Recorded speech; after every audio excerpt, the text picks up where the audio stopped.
Welcome to the Born for More podcast, where we're all about redefining what's possible. I'm your host, Catherine Mejias. Hi, Kim. Thank you so much for joining me today in this conversation on the Born for More podcast.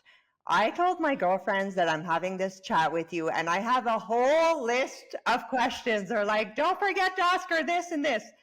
But before we deep dive into all those questions, you have been known as the go-to holistic sex therapist. How did your story unfold? How did this happen? Well, thank you for having me. And look, it's been, early on in my life, I had a really strong awareness of my sexual energy, even as a child.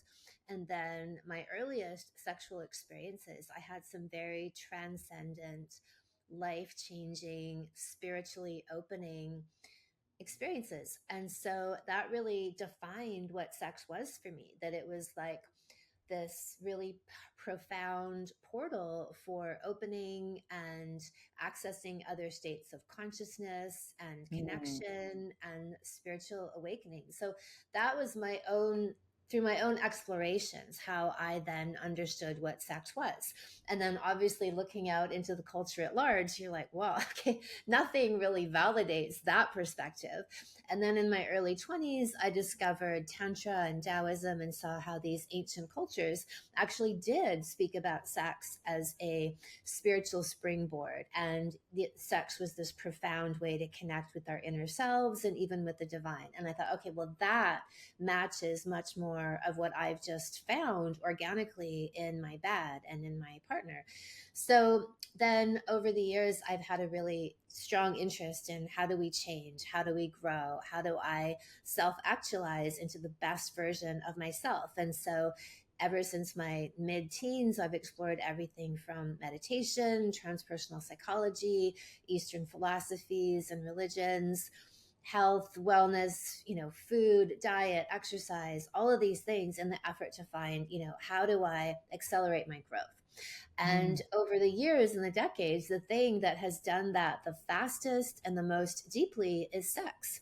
Having these transcendent orgasms with my partners, really feeling like I become the person I'm meant to be, that any of the false programming or defenses or ego layers that we build up over the years would just fall away in the wake of these really powerful experiences. And I would emerge feeling self-realized, more of my true self.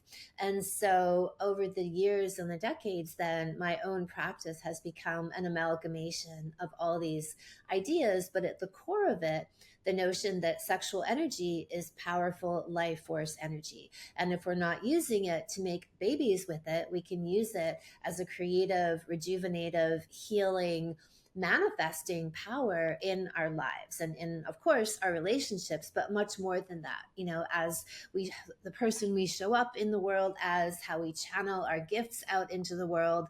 Everything comes back to that source energy. And the irony is all the programming and brainwashing that people are given, the misinformation really seeks to separate them from that source that we all literally have at our fingertips. And yet there's so much programming out there that most people are utterly dissociated, disconnected, traumatized, and totally separated from that energy. So my work is all about reuniting them with that power that we all innately have. I love that. And do you think that women, I know a lot of my friends, some of them have trouble having the orgasm. So do you think it's because they're too much in their head? There's too many, they're too influenced by maybe pleasuring someone or the programming that they were brought up in. Do you think that that has something to do with why women have trouble to have orgasms sometimes? It's all of the above. There's a lot of misinformation out there, a lot of sexually inexperienced and underfucked doctors, OBGYNs, so-called self-proclaimed sex experts, like telling women that, oh, there's only clitoral orgasms, or, oh, only some women can have orgasms. Like all these lies, basically, that are born out of people who obviously have never had good sex themselves, have never had a cervical orgasm or squirted an ejaculation before. They've never done these things, so they have no idea. They just look at some textbook that says, oh, only some women can do this. And so they parrot that information, Mhm. like the blind leading the blind, right? So the last place I would ever go for sex advice would be an OBGYN, right? Or a doctor.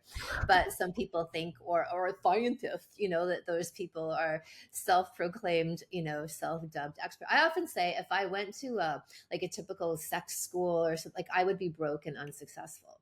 But thankfully, I didn't do that. And the opposite is true.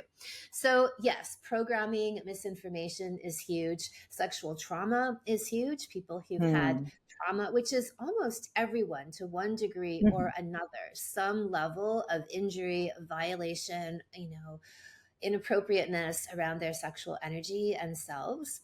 Things like cultural religious programming, like the Madonna whore dichotomy that gets Mhm. impressed upon us from birth, right? Like every major religion has some version of, women are sluts if they like sex, right? They're Mhm. whores or they're virgins. And you're like, well, I'm kind of not one of the others. So what the fuck am I, right? Like I'm in the middle Mhm. of a healthy, voracious sexual woman, but oh, there's apparently no no category for that, right? You have Sure. to make it up because nobody's created that. You're one or the other in these mythologies that people put out there. So all of these things, and that's honestly the core of my work, is the idea that innately we all have all these capabilities. I talk about something I call the Anami guarantee, which is that everyone can. Every woman has a high libido. Every woman is multi-orgasmic and capable of deep G spot, cervical, squirting orgasms. Every woman can shoot ping pong balls with her vagina. The only reason they don't is that they've bought into the notion that no, some people can, some people can't, or they just start trying and they hit a wall and they don't know a way around that wall. And so they buy into one of these rationalizations or excuses, or they think they're just not that sexual. I guarantee you are. It's just hidden underneath these layers of programming, trauma, false information that you've been given.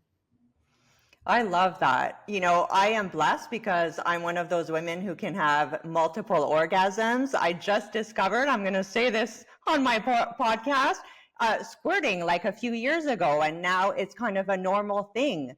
So, can we dive into the whole squirting? What is it? What is it made of? How can we kind of access our own power to do that? Yeah, so every woman can squirt. Squirting is a very profuse, thin liquid like water that's emitted mainly through the vagina. And there are these ducts and glands surrounding the vaginal canal that, if a woman is stimulated in the G spot, or what I call the G zone area, it can elicit the ejection of these fluids out of the vaginal tissues. And Hmm. so the key, though, there's all kinds of information online. And if all the technique, which is more or less correct that I've seen, is accurate, then why aren't all women having these experiences? So the Right. governing factor comes down to the degree to which a woman is able to open and let go and surrender. And that's what I would say separates the girls from the women, right? Most anyone could have a clitoral orgasm pretty Mhm. easily. It's mostly mechanical and technique. But once you get into the vagina, the landscape changes. These orgasms are connected to more emotional, energetic components. Like if a woman is really, held on, death gripped, in control, can't let go, doesn't feel safe, she's not even going to come close to having these Mm. inner vaginal orgasms. And she'll just think she hasn't done it right, or she's one of those women who can't, but that's not true. It's every woman can. I 1000% guarantee it.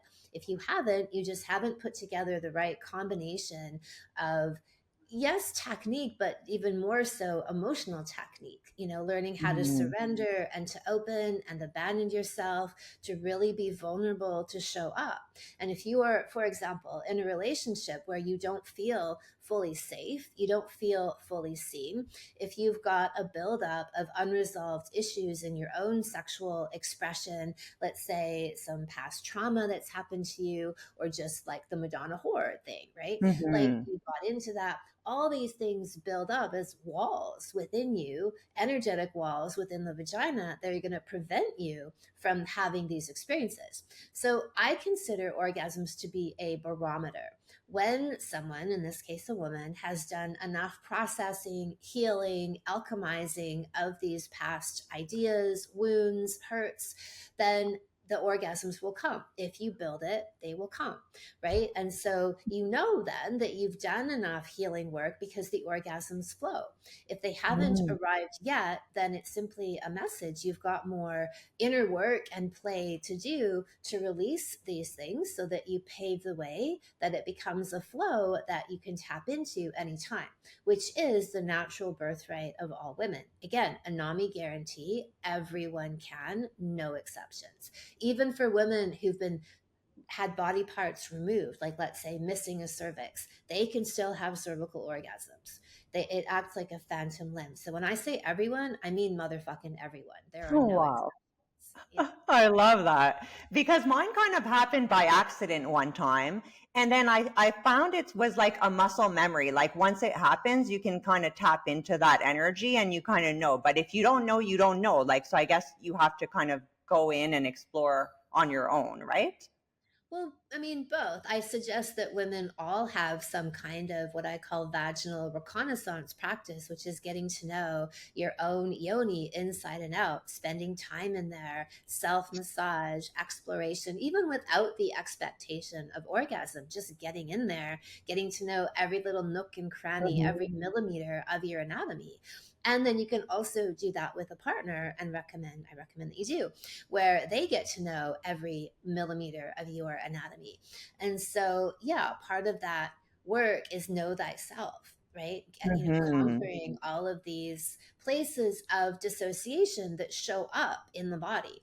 Right? If we're energetically dissociated, that will manifest as what we think of as a low libido or we think of as lack of lubrication, when really it's a deeper part of our psyche that's saying, hey, I need some support. I need some healing.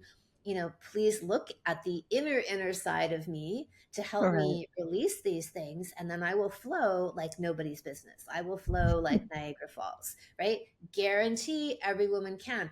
Again, no exceptions. It doesn't matter if you're pregnant, postpartum, menopausal, every single woman can have these natural experiences without needing hormones, without needing lube, without needing drugs. If you do this deeper inner clearing work, that's essential. Mm. What about women with prolapse? How can they still orgasm, or are there any techniques that you can suggest that would help them? Well, they can. I mean, any sort of injury like that, we try to look at how can we naturally repair and restore, right? And even through the jade egg vaginal weightlifting Hmm. practices I teach, we've had women definitely with mild to moderate prolapses reverse that. And then Hmm. at a deeper level, I don't recommend, well, personally, professionally, any hardcore allopathic approaches, but there are more holistic approaches to help work with that. Plus, I always look at the deeper symbolism, right? So there was a woman I spoke to, and she had a pretty severe prolapse after birth. And she was involved, the father of the child, they were in a difficult place. And she just was really getting the message that they're not meant to be together. And she broke up with him. She ended the relationship, and her prolapse went back into place, Wow.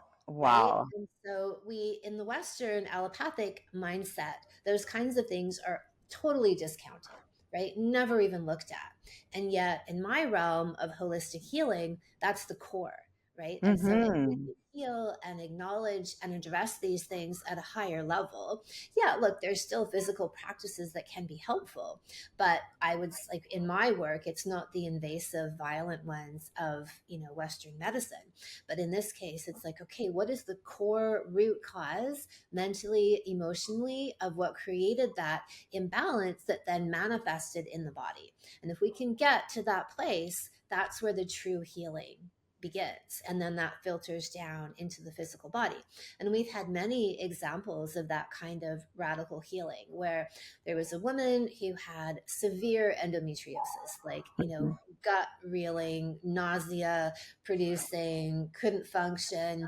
And she had a history of sexual Kim, abuse. I just have to interrupt. I'm at my mom's place and her dog is stuck on a chair and he's barking. And I do apologize. I have to get him out of there because he's like crying. I'm sorry. Totally. I'll be, You hear it a little bit. It's super faint, but I Oh, hear it. he's just stuck. I gotta get him out. He has a hurt leg. So I'll be back in 1 minute. Sorry. Problem. Jupiter, come here.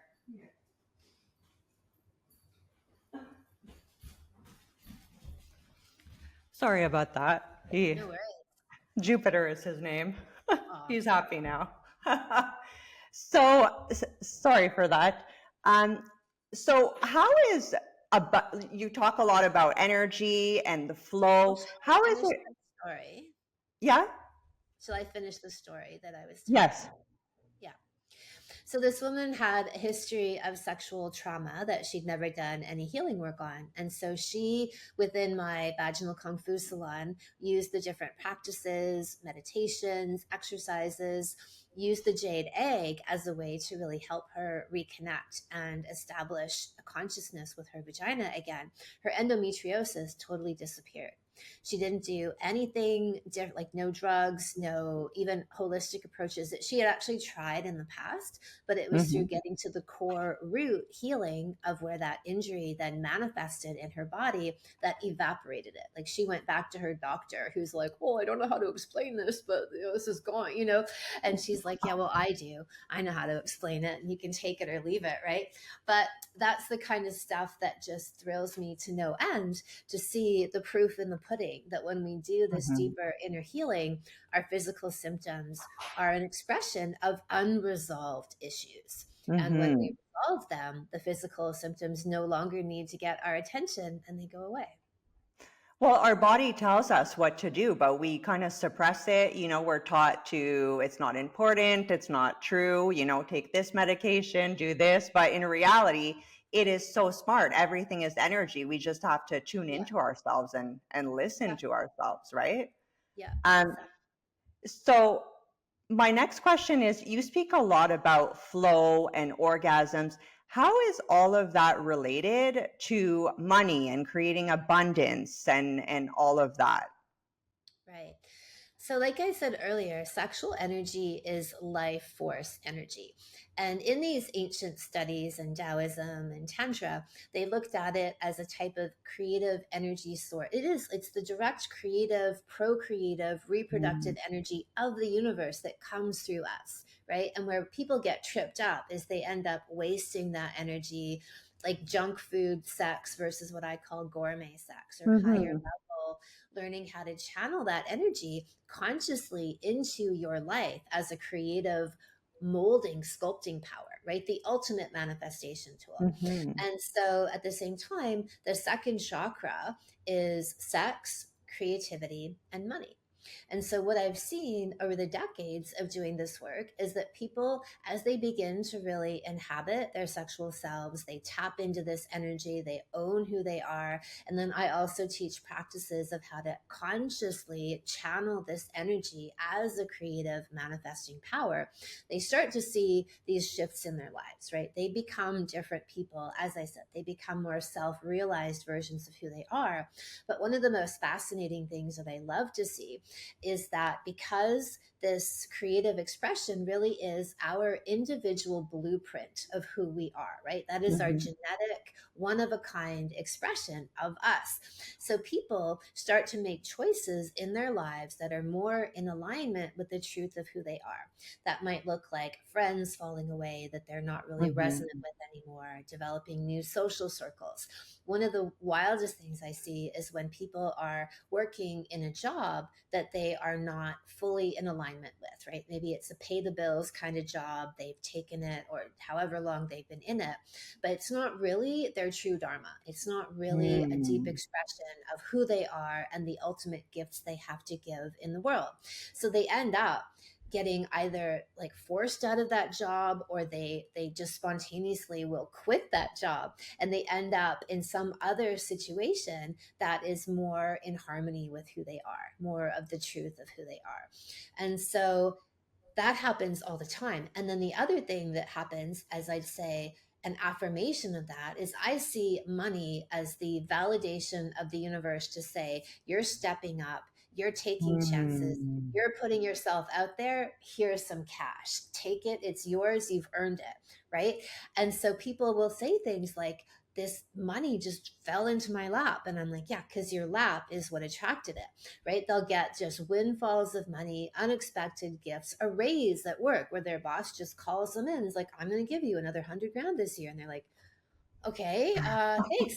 And then, it's like apropos of nothing apart from them being Mhm. more in harmony with their sexual selves, right? And their sexual energy. Like they're having better sex. If they're in a relationship, like that's becoming off the charts, they're super connected, they're flowing, they're having all these different experiences. Mm.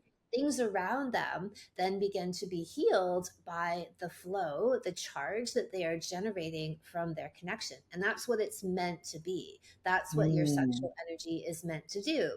And then one might consider the massive efforts that are done to suppress this energy in people and go, well, I guess maybe that makes sense. If it's the most empowering thing a person can connect into, and the most amount of effort is spent trying to suppress, repress, oppress sexually, you're like, maybe we're onto something here.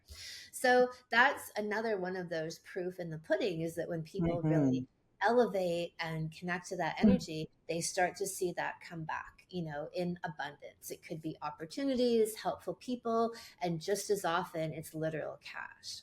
And as women, and for myself, I speak for myself, I feel so empowered when I tap into that sexual energy. It's like we're in our full power. No one can mess with us. We have solid boundaries. And that is dangerous. That's dangerous right there for the world, for society. So, exactly. I totally agree with what you're saying. Um, Something interesting happened to me. I think it started last year, where let's say I would be driving my car and I would get the sexual energy just start out of nowhere. So I'd be driving my car and then I'd feel the energy come rushing in my body. And I liked it. I'm like, oh, okay. But I wasn't, thinking about anything, or, I wasn't dating anyone at the time. So can you explain, if you can, what was that? What is that all about?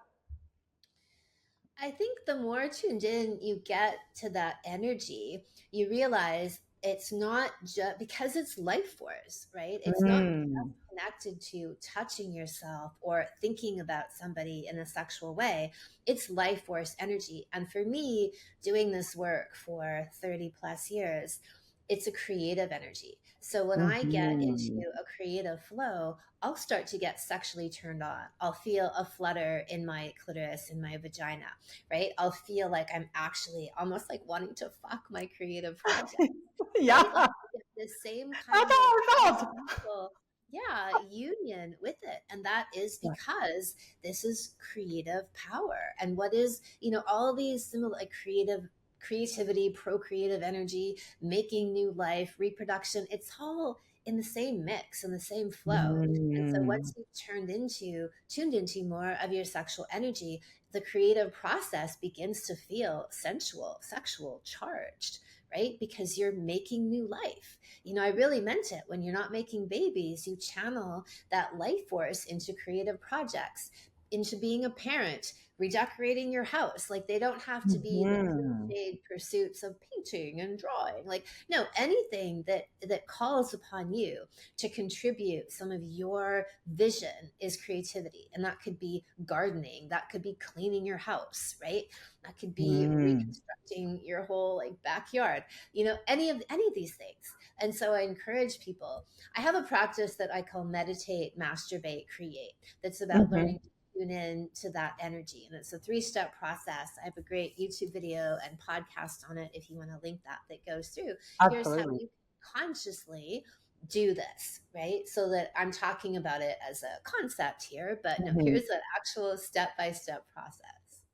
And it's so true. And once you tap into that, it's you become magnetic, because I had this whole sexual energy in my car, and I stopped at Walmart for a minute, no makeup, nothing. And I had like two people in the parking lot stop me, and they're like, "You're so beautiful." I was on my phone and I had to stop. I'm like, okay, thank you, like random, in the parking lot. So you become magnetic. You have an inner glow when you're tapped into that energy. Yeah, 100%. And we hear stories like that all the time from women who are in that flow. They're embodying, imbued with that energy. I call it the well fucked woman, right? Because Mm. you're wearing this energy, this aura, and people pick up on it all the time. And always in that same scenario, like women are just like running an errand in sweats and a flip flop. They're literally pumping gas, and somebody runs across the street from the other side of the road to beg for their phone number. And you're like, what? Like, I'm just like almost embarrassed to be out of the house that you think I'm the hottest thing ever. And they're right, because you're radiating this Yeah. energy that's actually so rare, because most Hmm. people, most women never really tap into that source. And it is a rare thing. It is worth running across the street for, because it's so unusual to see it and feel it. And yet, yes, so magnetic. And you can't buy it. You got to tap into it yourself. You got to earn it. No, you cannot go to the injector and buy the well Fox flow. It only Right. comes from the vagina. You got to work with Kim and learn how to tap in it yourself. 100%. Yeah. And So you again, brought, everyone can get there. I just want to keep repeating this for anyone, whoever has doubts. I 100% guarantee everyone can. so you brought up before gourmet sex, and I think you called it fast food sex. So what is the difference between those two? Well, similar to junk food and a gourmet 5-star Michelin meal, right? Junk food might be, it looks appealing. It's like got these bright colors, full of sugar. You eat it. In the moment, you get a high, but very quickly you get a blood sugar plummet, right? And it actually, Mm. sugar is a neurotoxin, or these other chemicals that are in junk food, right? They have a short term and long term negative effect. They do nothing to build in your system. They actually detract and poison your system. Whereas a gourmet 5-star meal is put together on multiple levels, like the tastes, the quality of the ingredients, the visual presentation of it. It's a whole art form, right? And to me, that's multidimensional sex, where you're connected Mm. physically, emotionally, psychologically, spiritually. And that makes for the most nourishment. When I've had these exquisite Michelin meals, like I still think about them years later. I can still remember Mm. them, right? Because they were so potent. And those things, depending on the quality of the ingredients, will build your body, right? They will actually fortify you and contribute to you becoming a better person. So the exact same thing applies to sex, where you could have an encounter that's very casual, very low investment, but it's not going to do anything to ultimately build you as an individual. Whereas in gourmet sex, the key number one ingredient is surrender, the same ingredient that I Mhm. said we need for the deeper vaginal orgasms. And so when we have that, the encounter is much more meaningful. We really show up, we open ourselves up, we dare to be vulnerable. But the replenishing, nourishing, healing, rejuvenating, transformative result of that kind of encounter builds us, it improves us as a person. And I often say, like, my big barometric question is, does sex leave you feeling energized, rejuvenated, transformed, ecstatic, and like it changed your life? And if the answer is no, then I would say you're doing it wrong, because Mm. sex is meant to change you, improve you, make you a better person, rather than a way that we've, part of it is conditioning, right? This idea of like fast food casual encounters as like almost like a cultural value, or something that's normal to do, or if you don't do it, you're a prude, or it's like there's Mhm. all this other layers of conditioning. Where I'm saying the most powerful, potent encounters are the gourmet sex ones. And this is not a moral judgment, like whatever people do is up to them. I'm only ever looking at the quality of energy that we get from one versus the other. How do we feel afterward? And does it actually build our lives and build us into better versions? Do we come out better than we did when we went into it? Hmm.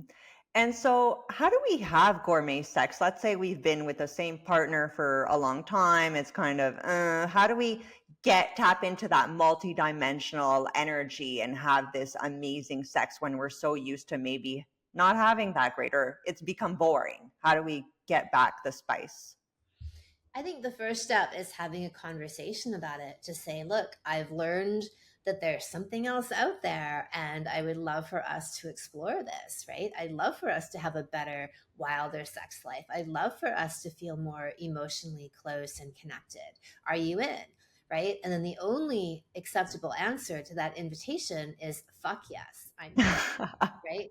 And then both people go on a journey together, right? So they could be listening to podcasts of mine, doing salons Hmm. of mine, learning what do we know that we don't know, right? What is out there for us to up level that we just have never been taught and people have not been taught, right? And so there's two components of really having a conscious gourmet sex, what I call superpower couple relationship. One is being emotionally open and connected, and two, sexually open and connected. And the place where most relationships die is through the cessation of the emotional connection. So they have a buildup of unresolved issues within the relationship that they've just swept under the carpet, swept under the carpet, Mm. swept under the carpet, right? And so over the years and the decades, they've got, in feng shui, we talk about the clutter in a room, Hmm. right? If you have too much clutter, you stop the energy flow. But this is relationship feng shui. If you've got massive amounts of things piled up over the years, you have no energy flow anymore. And so Mm. part of the work in my salons is guiding people into, all right, we need to like roll up our sleeves and get in here and deal with the excavation of this buildup between us, right? We need to now have a new value in our relationship of radical honesty and open communication rather than the default, which is white lies, don't ask, don't tell, Hmm. outright lies, not going to say this, don't want to hurt your feelings. All of these are relationship and libido killers. You will never have a gourmet sex powerful relationship if it's built on this pile of white lies and don't want to hurt your feelings kind of stuff. Hmm. That will kill your it kills every relationship. And the fear of dealing with deeper issues, the fear of asking for what you really want. So in this new reality, this brave new world of Anami style relationships, we're speaking our truth, we're saying everything, we're putting it out there, what we want, we're exploring together, and then we create this new reality of this conscious gourmet superpower relationship. And then that translates into your sexual connection. Because if Mm. people are walled up, they've built up barriers between themselves, the sex is only ever going to be subpar, if at all. At some point, if people have enough of a buildup, they just stop having sex. They can't Hmm. anymore. Or they have the most dutiful, perfunctory, okay, we did it for 5 minutes because we're married, tick the box for this week kind of sex, right? And that does not sustain a relationship or a human being. That kills us. Right. Well, kill me now if that's a story. Like, oh my gosh, that's the reality of a lot of relationships these days, right?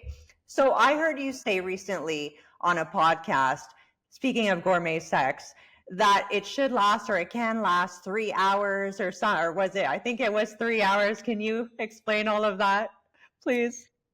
I prescribe as director of the CUFDC, the Center for Underfucked Disease Control, that couples have a minimum of a 3 hour sex date every week. And ideally, Mm. a couple of other shorter ones of maybe an hour minimum or more, but a minimum of a weekly 3 hour sex date.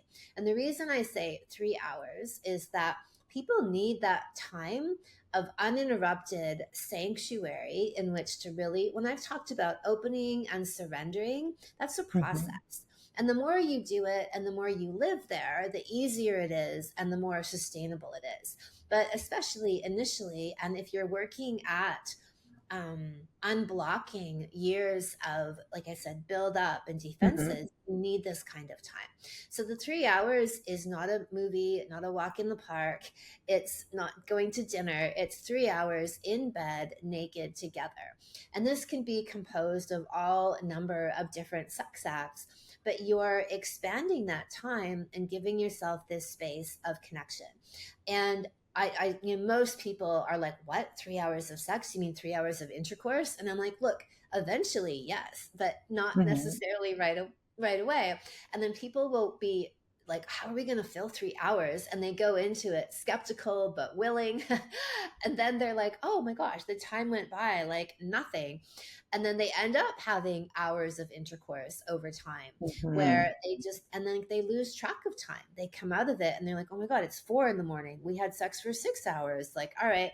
And they go to work with 2 hours of sleep and they feel more energized than ever because they've been now tapping into the power, this mystical, transformative, alchemical power that they gain with each other, where they become energy plugs, right? It's like you plug in, right? You plug Mhm. each other, you gain and generate this energy together, and then you take that out into the world. Nothing is more powerful than a well fucked couple. I agree. I'm all about that. And I love it how when it happens, you kind of tap into this, you're in a different dimension. I feel like that's why there is no time because you're like in this other world, you're plugging into a portal and it just becomes magic, right? You feed your energy, you grow your energy and it does change you. Yeah, that's a lovely way to put it, and I agree. You transcend, you tap into a power that's Transcend. beyond just the earthly realm, and you learn how to really use that energy, that creative flow, right? That we talk about. That's what the Mhm. ultimate goal is you become very clear channels for this power. And then everything in your wake becomes imbued, the Midas touch, that idea of the Mhm. Midas, like everything you touch turns to gold. That's where you start to live. That's so funny because I have these angel cards, and I pulled one with my partner 3 days ago. We both got the Midas touch, two different Oh, cards, wow. and it says the Midas touch. And now you're bringing it back to me. I'm like, okay, I'm on my path. I'm in alignment. Right. That's amazing. That's awesome. So a question I got from my girlfriends was, they're all into the gourmet sex, but their partners cannot keep up, especially women in their 40s. Like my friends, their libido is way up there. And Wait, men, wait, are, which what's what that? the women's libido is way up Yeah, there or the men? my friends, their libido it shoots up, and then their partner, or even if it's a new relationship, that the man can't keep up. So how can we assist men to be more gourmet like or offer gourmet sex? Send them to me. I'll get them into shape. So I have programs for men, women, and couples. And my men's program is actually opening for registration this week, Sexual Oh. Mastery for Men. Yeah, that's an 8-week online program where I teach them all of these things from stamina, because I say stamina is the number one most important sexual skill that men can cultivate. They need to be able to last at very bare minimum 1 hour in intercourse Mm-hmm. without having an orgasm, right? Um, that talk about how to really cultivate their masculine dominant alpha male energy, how to please women and achieve these deeper vaginal orgasms. I mean, the salon is the best place to learn, but I have years worth of podcasts, my orgasmic enlightenment podcast and my YouTube channel directed at content for men as well. And so, just send them some of that information or listen to it with them and then talk about it afterward. Because, yeah, you deserve to have, every woman needs a man who can last with her, right? And like I said, most important skill a man can have. And if the statistical average is that 75% of men ejaculate within 3 minutes of intercourse, Oh my god. 95% within 5 minutes, it is dismal out there. Men need help. So it's the onus is on them, right? Like I said before, you invite the man, and the only acceptable answer is fuck yes, I'm in, sign me up. Where do I go? Right? I'm in, Yeah. I'm on the journey with you. Let's go. Let's run together. We're off at a galloping pace. Mm-hmm. Women have been taught or conditioned, and as well men, that it's normal for women to have to pull teeth and coax and beg, oh please, will you help, will you work on the relationship with me? It's like, get fucked. Yeah. Like you're in or you're out, like you're on this journey with me and we're going to gallop together, or you're not. I mean, that's a whole other topic of what you do there, but Yeah. basically, like I said, the only acceptable answer is fuck yes. It's not, oh, I'm busy right now, or maybe later, oh, that looks cool, but never doing anything. It's like, no, Hmm. I'm in. When do we start? Let's tonight listen to a podcast and talk about it. You know what I mean? Like, Yeah. why wouldn't you? I want to have better sex and give you more powerful blowjobs. Oh no, I'm not really into that. Like, I'm kind of busy. I need to go change that tire on the car. Like, are you fucking kidding me? Yeah. Get out. Here's my boot up your ass. Get out the motherfucking door and don't ever come back. You know? Like, who Like, doesn't want to have good sex, not but just so many men sex? don't. So many men are terrified. Like, and Hmm. I don't, yeah, it's the But do you thing. think But it's because they don't want it's to a, tap into their own selves? Like maybe they're scared to look at themselves because that would require them to deep dive into their own shadows. sure, absolutely. And because men get their dicks cut off when they're born in the Western world Mm. and some of the Eastern world, right? And so Mm. they're carrying this deep trauma of sexual abuse in their system. And so they get terrified of, and they don't know why, and we don't know why, because we're not allowed to talk about, well, some people are, circumcision as sexual abuse and trauma, but it is, Mhm. right? We abhor, oh my god, how could you do that to a little girl? We do it to little, I don't do it, but you guys do it to little boys all the Mhm. time, right? And think it's just totally normal. Hey, welcome to earth, we're going to cut your dick off. Okay. And we don't think that men have massive trauma because of that. Mm. They 100% do. So Absolutely. they've got their own stuff to deal with. Plus, right now in the world, all these messages about toxic masculinity, right? And where women, we want men, we want real men. Mhm. Bring it, baby. But there's Bring it. all these conflicting things out there. And so, yes, men have their own work to do. It does open up, it opens up Pandora's box for both people. It's an intense, wild, provocative journey that you need courage to go on. If you don't have courage, you're not going to make it. It's That's true. about life too, right? If you don't have courage in life, if you don't go bold, if you don't show up, I mean, your life is like a fraction of what it could be, Well, because the then you're price on is autopilot. You're on autopilot. You're not even living. You're not tapping into yourself, your infinite self. I mean, you got to get out of your comfort zone to be living, right? And yeah, expanding. exactly. And so you've either got a partner who's committed to that as a principle in their life, right? Which now applies to the relationship. And look, maybe you didn't have it apply before. Maybe you didn't know, right? You Mhm. didn't know, you were both in a relationship of stagnation for years because you didn't know any better and you didn't know how to get out of it. But now you know. Now you've got a roadmap. What are you going to do with it, Right. right? And once you know, you can't unknow. You can't go back. So I want to talk about, because this was one of the questions about blowjobs. Okay. One of my friends is scared to deep throat. She's like, I don't know how to deep throat. It makes me want to gag. How can I pleasure my partner, in a good way without deep throating? Is there a special technique that Kim has that can help me? What would your answer be? Well, there is an art and a skill to deep throating. I would agree with that. And I talk about that in my How to Be a Well Fucked Woman salon. I'd say the first step, though, is really loving cock. Like Mm-hmm. really adoring, loving, worshiping your partner's cock. And that comes as an extension of loving, adoring, and worshiping them. The Mm-hmm. best genius level blowjobs are going to be because you can't get that thing far enough inside of you.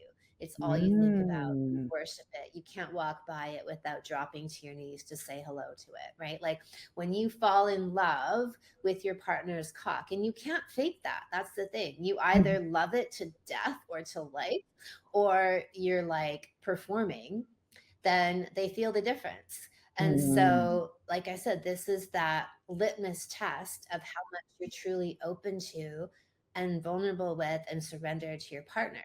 If you are 100% open, 150% open to them, usually that reflects in the relationship you have with their genitals, where you also love their genitals and you can't get enough of Mm. them. Right. And so that right there is the key to the best blowjob ever. And eventually you can practice. Deep throating is about practice. Like, if the person's well endowed, you have to practice. If they're not that well endowed or they're average, it's pretty easy to do.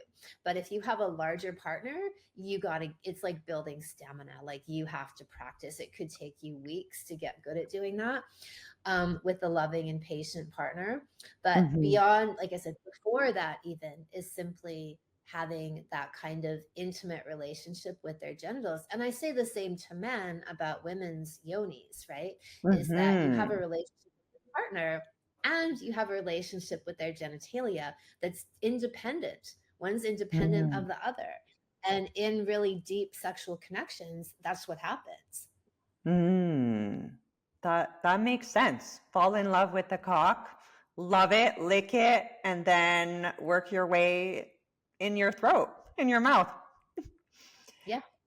And you'll So, open more, right? If you're oh, not in right. love with it, it's going to be hard to open. Your body will be clamped down, right? So you have Mm. to be in that place of total trust and acceptance and willing to let them into the deepest, most vulnerable parts of you, or else physically your body will lock down. And as we're talking about this, I got the thought that maybe it's related to the throat chakra as well, right? It not Mhm. being open. And once you open it, then it's easier to deep throat because it's not blocked. Yeah, and that could be also directly related within the relationship. Or what have you not said that you need to say? What are you holding Mm. back? What truth, what vulnerability are you holding back from your partner that you could be expressing? That's so true. Um, hmm, interesting. Huh. So many questions I have for you, and I know that you have a store, a shop on your website with dildos that are made of glass. Now, why glass? I have one myself, and I just have a different kinds for different days. But I don't know, like, why glass? Why is glass so special? Well, a couple of reasons. One, there's so much precision with making the shape. I didn't want to use any kind of plastic. And so, Mhm. glass, you can be very precise about the shape. So, with all these dildos, I designed them, I tested them, I fucked myself with them multiple times until I got the exact shape that I could use for every different orgasm, for G spot orgasms and for cervical orgasms primarily. And then color, you have all kinds of freedom to play with color in that way. You can do hot and cold play with them. And also, I'm into crystals, but the kind of Mhm. crystals that actually make the best dildos, you can't make them. Like, say, rhodochrosite is an amazing healer for sexual trauma. You can't make a Mm. rhodochrosite dildo. It just isn't really possible. Or garnet, but it would probably be like $1 million dildo, right? So Mhm. instead, I have crystal elixirs. They're like flower elixirs, but made out of, like, essences, but made out of crystals. And you can put 7 drops of the elixir onto the glass, and you can Mhm. change the structure of that glass to the crystal for 7 days.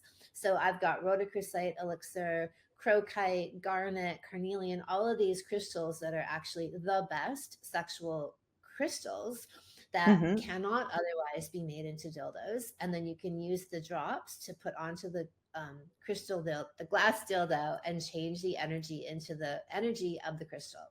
So that was the best overall solution that I could come up with. I'd love to have, like, like a crocite dildo, but it's not possible to make. So this was the Not next yet. best solution, because things like rose quartz, they're pretty, and rose quartz is like healing, but it's actually, there's no sexual healing qualities to rose quartz, right? And so for me, it was like, okay, we go with glass, but then we can change the dildo to whatever property we want to. Mm. So interesting. So, we are coming to the end of our conversation, and I would love to know more about your saloons. What exactly, I know you mentioned a little bit about it, but what can people expect if they want to join, and where can they find more information about it? Yeah. So kimanami.com is my website, and the full roster, they're called Sexual Savant Salons. And I've got Vaginal Kung Fu, which is about the jade egg, yoni weightlifting, coming together for couples. How to be a well fucked woman, which goes deeper into all the vaginal orgasms, feminine energy, sexual mastery for men, which is opening now, and then Sexy Mama, which is ecstatic pregnancy and orgasmic birth, like the holistic birth route for that. So those run live throughout the year. They're mostly all 8 to 10 week programs. There's a recorded video component and then live calls throughout the week with me and other healing practitioners. And that's where people can really take everything to the next level. I put a lot of free information out on my social media, on Instagram, on my podcast, on my YouTube channel. But then the salons are where we all go deeper. And I think also having the collective energy of a group of people working on the same Mm. issues, supporting one another, seeing each other, really just quantum leaps and accelerates the pace of growth. So, yeah, there's two for women: how to be a well-fucked woman and vaginal kung fu, plus the coming together one. And now we're going into what I call super cock season, going into the sexual mastery for men work. I love that. I'm going to tell that to a few friends of mine. Their girlfriends will be happy. I just have one final question that I ask my guest. So, what is the most unexpected thing that you have learned on your journey? Hmm. I guess the most unexpected thing would be that the more vulnerable you are, the stronger you are. And Mm, so we're taught the opposite most of the time, right? Like to be strong, we need a certain kind of illusion of strength or persona of that. And yet, the more vulnerable we are, the more honest we are about where we're really at, wherever we're at, that acts as its own kind of defense, but a natural one. It's like mm, when you know your weaknesses, you're not weak anymore. When you lead with that level of honesty, no one can come at you. You become mm, impenetrable, but in the most um, authentic way. That authenticity becomes its own shield of protection around you. And sometimes that can be, it can be a really big gear shift to think of that and feel into that in yourself, right? Of, okay, I'm actually, instead of going the safer, more protected route, I'm going to go the opposite way, and I'm going to show even more. I'm going to reveal mm, even more, and I'm really going to show up. And then it's like a spiritual milestone. You earn something through that spiritually in yourself. You up level and grow a notch, and then you show up in the world in a way that people really see you and feel you, and you magnetize what's right for you, and the things that aren't right for you fall away. So it becomes a superpower, really. mm. I have full on goosebumps right now, like all over my arms. So, wow, that was so powerful because I completely agree. You become your authentic self. And again, that's a dangerous place to be, for not for you, but for everyone else. But yeah, it still is, right? Like I think we still, all of us get challenges that way of like, oh, there's a safe way to do this, and there's the more vulnerable way of do it, which to me, is the more courageous way. And to be like, okay, off you go, you're going that way. All right, exactly. Well, thank you so much, Kim, for this conversation. I really enjoyed it, and I will put all your links below so people can get more info on being well fucked. Excellent. Thank you for having me. I really enjoyed this too. Thank you.